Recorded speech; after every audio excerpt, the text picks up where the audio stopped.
Welcome to रयत शिक्षण संस्था सातारा. रयत online school education रोज 2021-2022. सद्गुरू Gadge Maharaj college Karad. विषय वाणिज्य संघटन व व्यवस्थापन. इयत्ता 11वी वाणिज्य. मार्गदर्शक प्राचार्य डॉक्टर मोहनराज माने साहेब. विषय शिक्षक प्राध्यापक श्री सरडे AB. विषय वाणिज्य संघटन व व्यवस्थापन. इयत्ता 11वी वाणिज्य.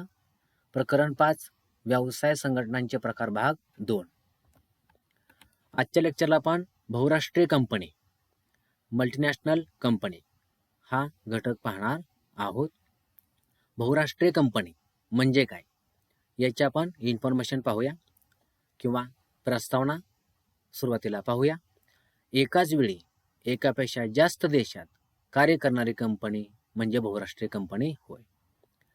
एकाच वेळी एकापेक्षा जास्त देशात कार्य करणारी जी कंपनी असते तिला आपण बहुराष्ट्रीय कंपनी असं म्हणतो. ओके, दुसऱ्या शब्दात सांगायचं झालं तर एकापेक्षा जास्त देशात व्यावसायिक कार्य करणाऱ्या कंपनीला बहुराष्ट्रीय कंपनी असे म्हणतात. एकापेक्षा जास्त देशात व्यावसायिक कार्य करणाऱ्या कंपनीला बहुराष्ट्रीय कंपनी असे म्हणतात.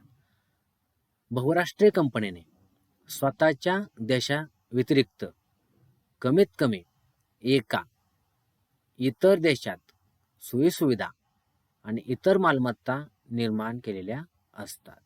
ओके, कमीत कमी एका किंवा इतर देशामध्ये सोयीसुविधा मालमत्ता निर्माण केलेली ह्या बहुराष्ट्रीय कंपनीने आपल्याला पाहावयास मिळते. अशा कंपनीची कार्यालये आणि कारखाने विविध देशात असतात. म्हणजे या बहुराष्ट्रीय कंपनीची कार्यालये असतील, कारखाने असतील, अनेक देशामध्ये आपल्याला पाहावयास मिळतात. त्यांचे एक मध्यवर्ती कार्यालय असते जेथून ते जागतिक व्यवस्थापन करीत असतात. ओके, ह्या बहुराष्ट्रीय कंपनीचं एक मध्यवर्ती कार्यालय आपल्याला पाहावयास मिळतं. तेथून ती कंपनी जागतिक व्यवस्थापन आपल्याला करत असलेली दिसून येते. लहान देशांच्या अंदाजपत्रकापेक्षा बहुराष्ट्रीय कंपनीचे अंदाजपत्रक मोठे असू शकते. ओके, लहान देशांच्या अंदाजपत्रकापेक्षा बहुराष्ट्रीय कंपनीचे अंदाजपत्रक आपल्याला मोठं दिसून येतं. ओके, बहुराष्ट्रीय कंपनीला आंतरराष्ट्रीय कंपनी असं देखील म्हटलं जातं. ओके, बहुराष्ट्रीय कंपनीला आंतरराष्ट्रीय कंपनी देखील म्हटलं जातं. ओके, आता बहुराष्ट्रीय कंपन्या कोणत्या? उदाहरणार्थ Bata India, Infosys, Tata Motors अशा प्रकारच्या कंपन्या ह्या बहुराष्ट्रीय कंपनीमध्ये येतात. ओके, आता आपण पुढे बहुराष्ट्रीय कंपनीची वैशिष्ट्ये पाहूया. ओके, बहुराष्ट्रीय कंपनीची वैशिष्ट्ये, त्याच्यामध्ये पहिलं वैशिष्ट्य आहे प्रचंड मालमत्ता आणि उलाढाल. ह्या बहुराष्ट्रीय कंपनीची प्रचंड मालमत्ता असते आणि उलाढाल देखील जास्तीत जास्त असते. ओके, बहुराष्ट्रीय कंपन्या जागतिक स्तरावर कार्यरत असल्याने त्यांची भौतिक आणि आर्थिक मालमत्ता जास्त असते. बघा, ह्या बहुराष्ट्रीय कंपन्या आपल्याला जागतिक स्तरावर पाहावयास मिळतात म्हणून त्यांची भौतिक आणि आर्थिक मालमत्ता आपल्याला जादा असल्याची दिसून येते. त्यामुळे त्यांची विक्री वाढते. ओके, मालमत्ता आणि विक्रीच्या बाबतीत बहुराष्ट्रीय कंपन्या अनेक देशांच्या राष्ट्रीय अर्थव्यवस्थेपेक्षा मोठ्या आहेत. ओके, अशा प्रकारे आपण पहिलं वैशिष्ट्य बहुराष्ट्रीय कंपनीचं पाहिलेलं आहे. दुसरं वैशिष्ट्य आहे आंतरराष्ट्रीय कार्य.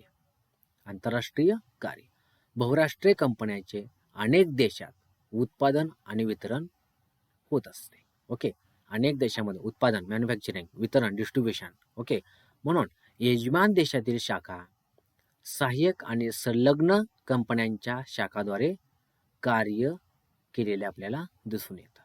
ओके, अशा प्रकारे आंतरराष्ट्रीय कार्य हे आपण बहुराष्ट्रीय कंपनीचं दुसरं वैशिष्ट्य पाहिलेलं आहे.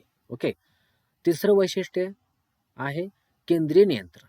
ओके, केंद्रीय नियंत्रण, नियंत्रणाची एकता हे बहुराष्ट्रीय कंपनीचे महत्त्वाचे वैशिष्ट्य असते. म्हणजे नियंत्रण ही कंपनी त्या ठिकाणी करत असते म्हणून नियंत्रणाची एकता हे बहुराष्ट्रीय कंपनीचे एक वैशिष्ट्य आहे असं म्हटलेलं आहे. तसेच प्रगत देशातील मुख्य कार्यालयाद्वारे सर्व शाखांवर, उपशाखांवर नियंत्रण, कंट्रोलिंग ठेवलं जातं. ओके. कंपनी कारभाराच्या धोरणात्मक चौकटीत शाखांच्या व्यवस्थापनाचे कार्य केलं जातं. याला आपण केंद्रीय नियंत्रण असं म्हणायचं आहे. ओके. अशा प्रकारे आपण तिसरं वैशिष्ट्य केंद्रीय नियंत्रण पाहिलेलं आहे. त्याच्यानंतर चौथं वैशिष्ट्य आहे आर्थिक शक्ती. ओके. बहुराष्ट्रीय कंपन्या शक्तिशाली आर्थिक संस्था आहेत. बहुराष्ट्रीय कंपन्यांना शक्तिशाली आर्थिक संस्था असं देखील म्हटलं जातं. त्यांची आर्थिक शक्ती बळकट असते. ओके. यजमान देशातील कंपन्यांच्या विलिनीकरणाद्वारे ताबा मिळवून बहुराष्ट्रीय कंपन्या आर्थिकदृष्ट्या बलवान होतात किंवा आर्थिकदृष्ट्या बलवान असतात. मग त्याला आर्थिक शक्ती हे वैशिष्ट्य म्हटलेलं आहे. पाचवं वैशिष्ट्य आहे प्रगत आणि अत्याधुनिक तंत्रज्ञान. ओके. प्रगत आणि अत्याधुनिक तंत्रज्ञान. बहुराष्ट्रीय कंपन्या उत्पादन आणि वितरणासाठी प्रगत आणि अत्याधुनिक तंत्रज्ञानाचा वापर करतात. आता बहुराष्ट्रीय कंपन्या उत्पादन करायचं झालं म्हणजेच मॅन्युफॅक्चरिंग करायचं असेल तर किंवा वितरण डिस्ट्रीब्युशन तयार करायचं असेल तर अत्याधुनिक आणि प्रगत तंत्रज्ञानाचा वापर ते करत असतात. त्यांचे भांडवल, प्रगत तंत्रज्ञान त्यांच्या उत्पादन व वितरणासाठी वापरतात.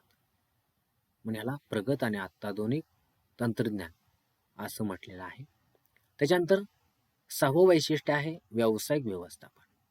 प्रचंड भांडवल, प्रगत तंत्रज्ञान आणि आंतरराष्ट्रीय व्यापार चालवण्यासाठी प्रशिक्षित व्यवस्थापक नेमले जातात. आता ह्या बहुराष्ट्रीय कंपन्यांचं भांडवल हे प्रचंड असतं म्हणजे जादा असतं. प्रगत तंत्रज्ञान तर आपल्याला पाहावयास मिळतं. आंतरराष्ट्रीय व्यापार दिसून येतो.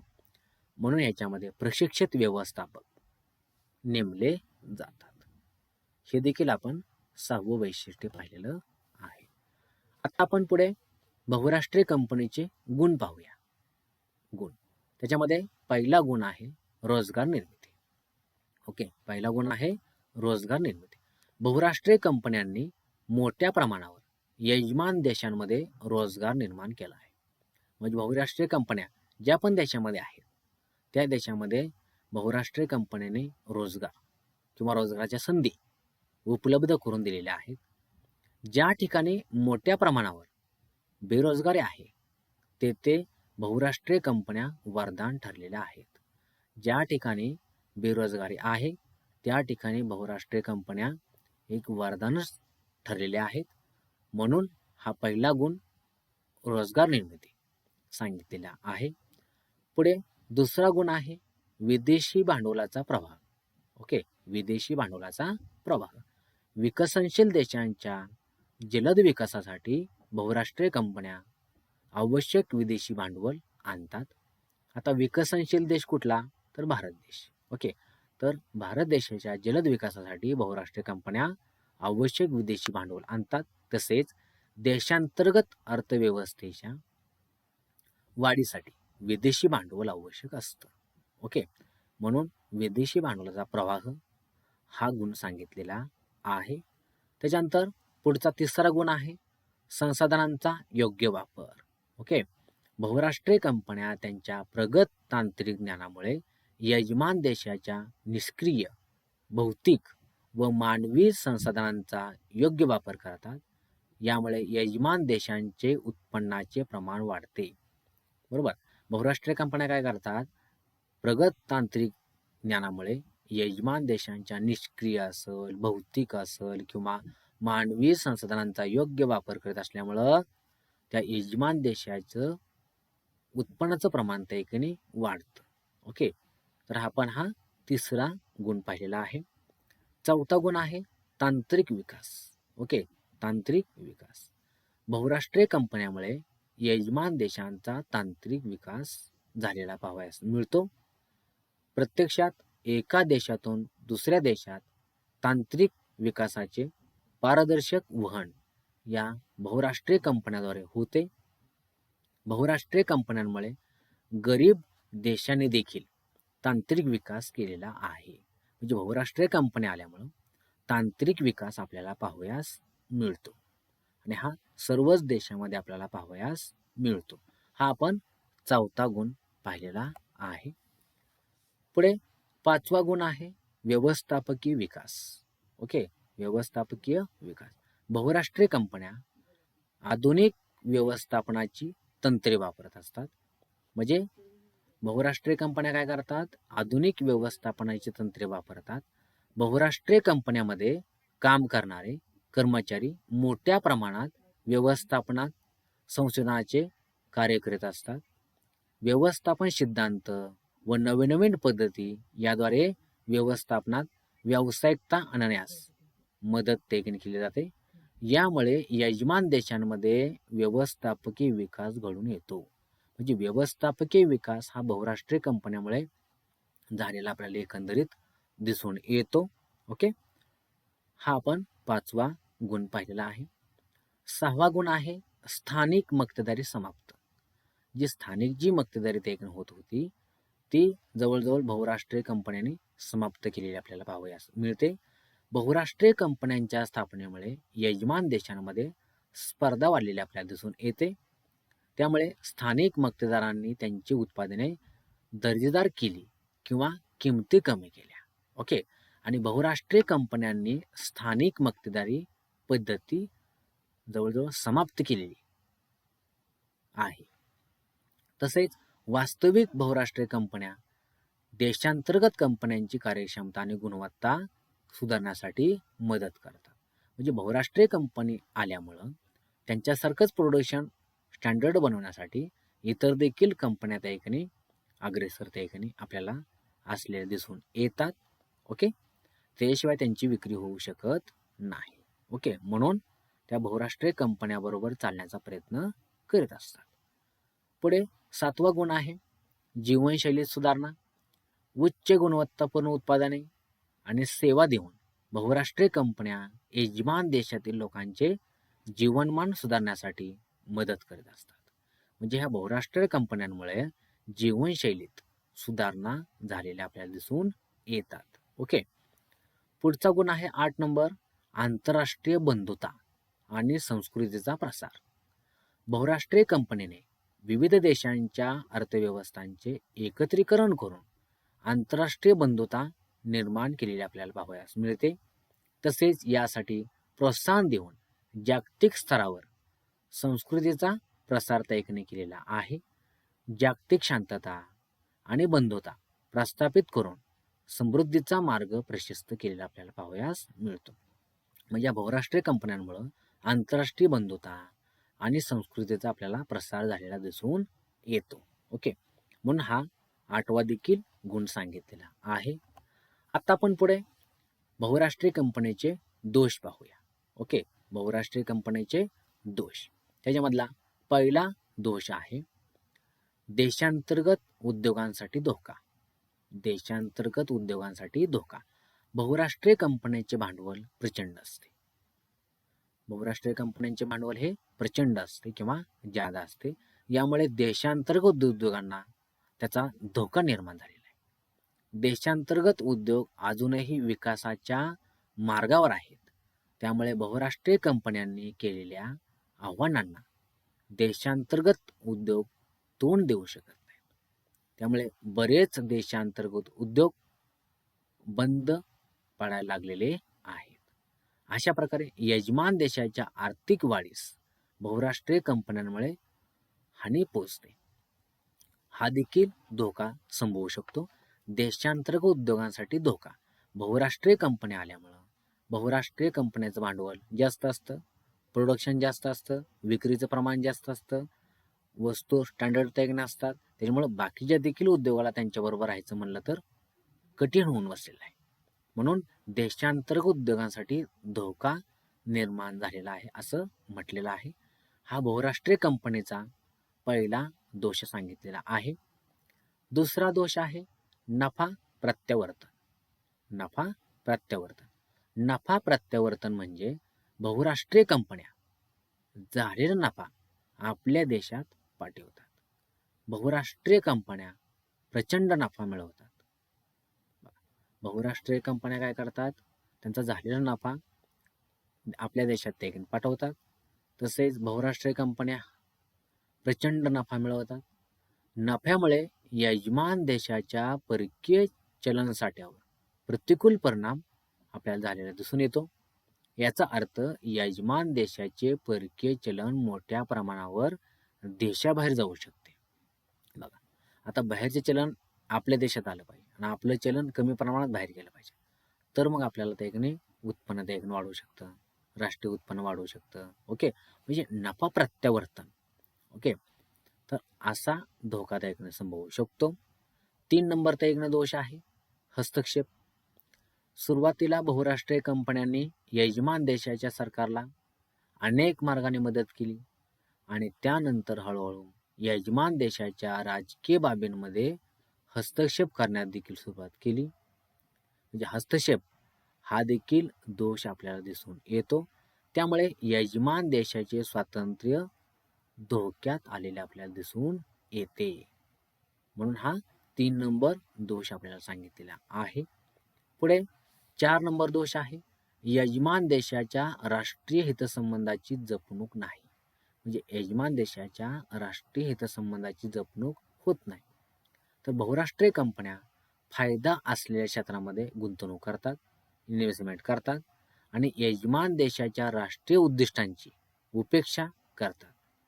म्हणून मागासलेल्या भागाच्या विकासाची त्यांना काळजी नसते. यजमान देशाच्या दारिद्र्य आणि बेरोजगारी यासारख्या दीर्घकालीन समस्यांचे निराकरण बहुराष्ट्रीय कंपन्या करीत नाहीत. एकच भाग त्या ठिकाणी विकसित जातो, दुसरा त्या ठिकाणी भाग मागासले त्या ठिकाणी राहतं. बरोबर, म्हणजे एकाच ठिकाणी कुठेतरी विकास त्या ठिकाणी आपल्याला झालेला दिसून येतो, काही त्या ठिकाणी परिसर त्या ठिकाणी आपल्याला महाग राहिलेला त्या ठिकाणी दिसून येतो. असं यजमान देशाच्या राष्ट्रीय हितसंबंधाची जपणूक दिसून येत नाही. म्हणून आपल्याला हा 4 नंबर दोष सांगितलेला आहे. त्याच्यानंतर 5 नंबर दोष आहे बलाढ्य शक्तीचा गैरवापर. बहुराष्ट्रीय कंपन्या बलाढ्य शक्तीचा गैरवापर त्या ठिकाणी करीत असलेल्या आपल्याला दिसून येतात. तर बहुराष्ट्रीय कंपन्या प्रचंड भांडवल असलेल्या शक्तिशाली आर्थिक संस्था आहेत. भविष्यात मोठ्या प्रमाणात नफा मिळवण्याच्या आशेने सद्य परिस्थितीत त्या तोटा देखील सहन त्या ठिकाणी करतात आणि यजमान देशातील प्रतिस्पर्ध्यांना संपवणे या वाईट हेतूने बहुराष्ट्रीय कंपनीने स्थानिक स्पर्धा संपवून मक्तेदारी निर्माण केली आहे. अशा प्रकारे आपण 5वा दोष त्या ठिकाणी बघितलेला आहे. त्याच्यानंतर 6वा दोष आहे नैसर्गिक संसाधनांचा गैरवापर. बहुराष्ट्रीय कंपन्या यजमान देशाच्या नैसर्गिक संसाधनांचा निष्काळजीपणे वापर करतात. त्यामुळे यजमान देशातील नवनिर्मितीचे नैसर्गिक स्रोत वेगाने कमी होत जातात. अशा प्रकारे बहुराष्ट्रीय कंपन्या यजमान देशाच्या आर्थिक विकासामध्ये कायमचे नुकसान त्या ठिकाणी करतात. म्हणजे नैसर्गिक संसाधनांचा गैरवापर ह्या बहुराष्ट्रीय कंपन्या करीत असल्याच्या आपल्याला दिसून येतं. म्हणून हा देखील तोटा किंवा दोष सांगितलेला आहे. त्याच्यानंतर 7वा त्या ठिकाणी दोष आहे संस्कृतीचा स्वार्थी प्रचार. म्हणजे संस्कृतीचा स्वार्थी प्रचार या बहुराष्ट्रीय कंपन्या करीत असलेल्या आपल्याला दिसून येतं. तर बहुराष्ट्रीय कंपन्या त्यांच्या वस्तूंची विक्री करण्यासाठी परकीय संस्कृतीस प्रोत्साहन देतात. ते भारतातील लोकांना त्यांच्या स्वतःच्या संस्कृतीचा विसर पाडायला भाग पाडतात. उदाहरणार्थ रसायनयुक्त शीतपेय तयार करून लोकांच्या आरोग्याला बहुराष्ट्रीय कंपनीने धोका निर्माण केला आहे. म्हणजे अशा प्रकारे संस्कृतीचा स्वार्थी प्रचार ही बहुराष्ट्रीय कंपनी करीत असल्यामुळं हा देखील तोटा संभवू शकतो. ओके, आता पुढे 8वा त्या ठिकाणी दोष आहे सामान्य लोकांचं शोषण. बरोबर, सामान्य लोकांचे शोषण. बहुराष्ट्रीय कंपन्या मोठ्या व्यवसायांबरोबर हात मिळवणी करून स्वतः शक्तिशाली मक्तेदार म्हणून उभ्या राहतात. यामुळे आर्थिक शक्ती केवळ काही मोजक्याच लोकांच्या हाती केंद्रित होते, जो त्यांना त्यांचा जन्मसिद्ध हक्क वाटतो व त्या गरीब कामगार वर्गाच्या शोषणातून स्वतःला श्रीमंत करतात. असं सामान्य लोकांचं शोषण ह्या बहुराष्ट्रीय कंपन्या करीत असल्याचे आपल्याला दिसून येतं. म्हणून हा आपल्याला दोष त्या ठिकाणी सांगितलेला आहे. अशा प्रकारे आपण 8वं देखील दोष बघितलेला आहे. आजच्या लेक्चरला आपण बहुराष्ट्रीय कंपनी, मल्टीनॅशनल कंपनी हा घटक पाहिलेला आहे. याच्यामध्ये आपण बहुराष्ट्रीय कंपनीची प्रस्तावना बघितली आहे, कंपन्यांची माहिती देखील पाहिलेली आहे. त्याच्यानंतर बहुराष्ट्रीय कंपन्यांच्या आपण वैशिष्ट्य देखील पाहिलेले आहेत. त्याच्यानंतर बहुराष्ट्रीय कंपनीचे गुण देखील आपण पाहिलेले आहेत. आणि शेवटी आपण बहुराष्ट्रीय कंपनीचे दोष देखील पाहिलेले आहेत. अशा प्रकारे आजच्या लेक्चरला आपण या ठिकाणी थांबूया. धन्यवाद.